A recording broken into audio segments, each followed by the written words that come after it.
Class 10-এ chapter 5 life science. তোমরা সবাই মন দিয়ে শোনো আর লেখো, সবাই লাইক অ্যান্ড সাবস্ক্রাইবটা দিয়ে দাও। পরিবেশের বিভিন্ন প্রাকৃতিক সম্পদ ও তার সংরক্ষণ। পরিবেশের বিভিন্ন প্রাকৃতিক সম্পদ অর্থাৎ নাইট্রোজেন হলো পরিবেশের প্রাকৃতিক সম্পদ, যা বায়ু থেকে মাটিতে আসে এবং মাটি থেকে তার আবার বায়ুতে ফিরে যায়। এবং যখন মাটি থেকে তার বায়ু থেকে যখন সেই নাইট্রোজেন বায়ু থেকে মাটিতে সংগৃহীত হয় এবং যখন তা আবার বায়ুতে ফিরে যায়, তখন অনেক সময় বিভিন্ন বিষাক্ত গ্যাস যখন বায়ুতে যায় তখন বায়ু দূষিত হয়ে যায়। এবার গঙ্গার জল, যা হলো প্রাকৃতিক সম্পদ। এই গঙ্গার জল মানুষের জীবনে পানীয় জলের উৎস এবং মানুষের জীবনের জন্য অপরিহার্য। জলবায়ু আবহাওয়া সুষ্ঠুভাবে পরিবর্তন ঘটায়। কিন্তু গঙ্গার জল যখন দূষিত হয়ে যায় তখন তা আবহাওয়ার ক্ষেত্রে, যেমন আবহাওয়ার ক্ষেত্রে উষ্ণতা, তাপমাত্রা, জলবায়ু পরিবর্তনের ক্ষেত্রে যেমন তা অস্বাস্থ্যকর হয়। আবহাওয়া যখন ঠিকভাবে পরিবর্তনের ক্ষেত্রে অস্বাস্থ্যকর হয়, অর্থাৎ তাপমাত্রা ঠিকভাবে নিয়ন্ত্রিত হয় না, বৃষ্টিপাতও নিয়ন্ত্রিত হয় না এবং গ্রিন হাউস গ্যাসের সৃষ্টি করে এবং অনেক সময় অ্যাসিড বৃষ্টি ঘটায়। আর কৃষি জমিতে আম্লিক হয়। কৃষি জমি আম্লিক হওয়ার ফলে ফসলের চাষবাস নষ্ট হয়ে যায়। আর সমুদ্র উচ্চতা বৃদ্ধি পায়, ফলে সমুদ্রের নিকটবর্তী শহরগুলি সব জলের মধ্যে ধ্বংস হয়ে যাওয়ার সম্ভাবনা থাকে। আর প্রাকৃতিক সম্পদ হলো, তাহলে এই সব প্রাকৃতিক সম্পদগুলি আমরা রক্ষা করতে পারি। অর্থাৎ আমরা যাতে এই গঙ্গার জল দূষিত না হয় তার জন্য আমরা যাতে সতর্ক থাকতে হবে গঙ্গার জল দূষণ থেকে। আর পরিবেশকে সঠিকভাবে নিরাপত্তা দান করতে হবে। গঙ্গার জল যাতে দূষিত না হয় সতর্ক থাকতে হবে। এবং নাইট্রোজেন যখন মাটি থেকে বায়ুতে ফিরে যায় তখন যাতে বিষাক্ত গ্যাস না যায় সেদিকেও আমাদের লক্ষ্য রাখতে হবে। আর বায়ুমণ্ডল হলো একটা অপরিহার্য সম্পদ। এই বায়ুমণ্ডলে আমাদের অক্সিজেন সরবরাহ করে এবং আমাদের জীবনে প্রয়োজনীয় রসদ এবং বৃক্ষকে বাঁচিয়ে রাখতে সহায়তা করে ও আমাদের পরিবেশকে ভারসাম্য বজায় রাখতে সহায়তা করে।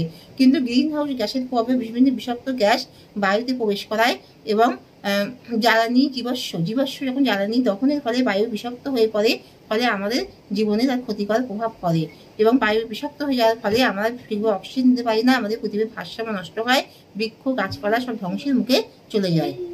আমাদের এই বায়ুকে দূষণ থেকে রোধ করতে হবে। গ্রিন হাউসে বিষাক্ত গ্যাস যাতে বায়ুতে মিশ্রিত না হয় এবং যানবাহনে বিষাক্ত গ্যাস যাতে বায়ুতে মিশ্রিত না হয় এবং জীবাশ্ম জ্বালানি দহন যাতে না হয় সেই দিকে আমাদের লক্ষ্য রাখতে হবে।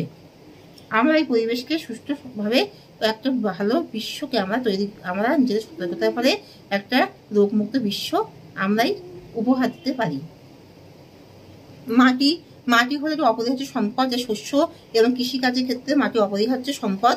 এই মাটি দূষিত হয় অর্থাৎ বিভিন্ন রকমের জীবাণু, মলমূত্র এবং আবর্জনা ও বিভিন্ন সার, ইউরিয়া, কীটনাশক সারের ফলে মাটি দূষিত হয়ে যায়। ফলে আমাদের জীবনে নিরাপত্তা হারিয়ে যায়। কৃষিকাজ, শিল্প, সমৃদ্ধি সবকিছুতে আমাদের জীবনে বিপর্যয় নেমে আসে এবং বিভিন্ন কলেরা, টাইফয়েড, বিভিন্ন রকম রোগ, বসন্ত, বিভিন্ন রকম রোগের সৃষ্টি হয়।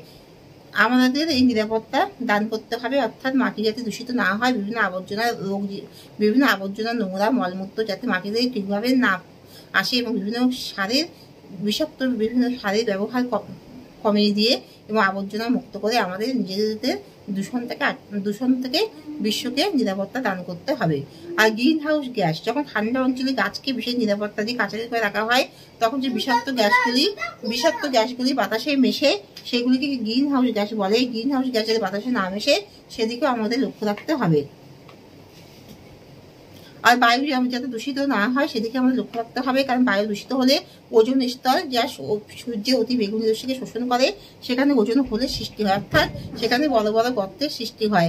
তার ফলে বিভিন্ন ক্ষতিকারক রশ্মির প্রভাবে পৃথিবী ধ্বংসের মুখে এগিয়ে যায়।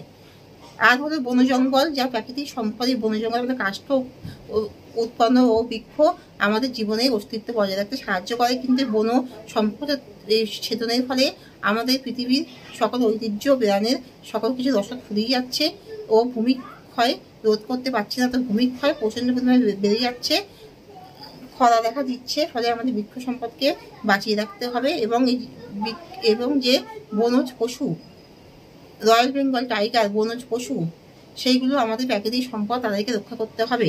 ওরা চোরা শিকারীরা সকল যাতে বনের যেসব পশু পাখিদের যাতে শিকার করতে না পারে, বা তাদের সুরক্ষা, তাদের খাবার দাবার ব্যবস্থা সবকিছুর দিক থেকে আমাদের মনোযোগ দিতে হবে।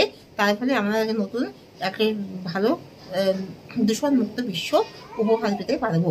এখানে শেষ করছি। তোমার সবাই লাইক আর সাবস্ক্রাইবটা দিয়ে দাও।